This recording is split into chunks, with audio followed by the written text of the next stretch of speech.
तर मी एका UK based कंपनीमध्ये काम करते, जिथे आमची मंथली टाउन हॉल्स होतात. तर टाउन हॉल म्हणजे मीटिंग्स किंवा पुढे काही घडामोडी होणार आहे त्याच्या रिलेटेड आम्हाला इन्फॉर्मेशन दिली जाते, किंवा मागच्या काही महिन्यामध्ये काय घडलं आहे काय नाही, आराखडा वगैरे तो सांगितला जातो मीटिंग्समध्ये. तर आमचे जे लीडर आहेत एकदा जपानला गेले होते, त्यांनी एक किस्सा सांगितला. तर त्यांनी जपानमध्ये एक मीटिंग अटेंड केलेली आहे. त्या मीटिंगमध्ये एका लीडरने प्रश्न विचारला की आपण कुणालाही ईमेल करतो तेव्हा वी हा शब्द काय यूज करतो, वी म्हणजे आम्ही हा शब्द काय यूज करतो. तर त्यावेळेला कोणालाच उत्तर देता नाही आलं. सगळे शांत होते, तो हॉल पूर्ण शांत होता. त्यावर त्या लीडरने समजवलं की जेव्हा आपण वी वापरतो ना, तेव्हा आपण अनेकदा नकळतपणे जबाबदारीपासून दूर राहतो.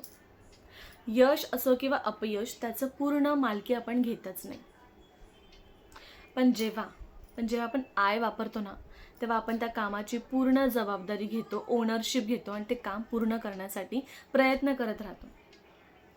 एक्झाम्पल असं म्हणतो ना आपण की we will complete this task by Friday, असं म्हणण्याऐवजी ना I will complete this task by Friday असं म्हणा.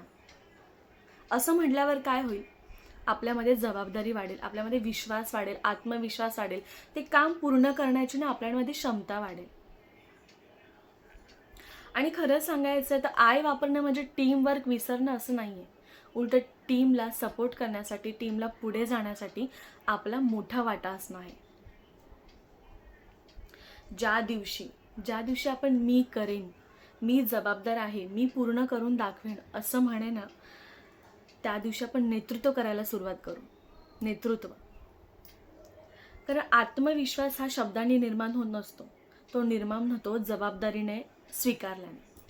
आणि कधी कधी त्याची सुरुवात फक्त एका शब्दाने होते, वी ऐवजी आय.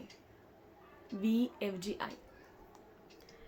खरं सांगायचं तर नेतृत्व पद आहे ना, नेतृत्व पद मिळवल्यावर सुरू होत नसतं, तर कोणी तरी करेल ऐवजी मी करतो म्हणल्यावर सुरू होतं. तर आतापासून तुम्ही काय यूज करणार, वी का आय? कमेंटमध्ये नक्की सांगा.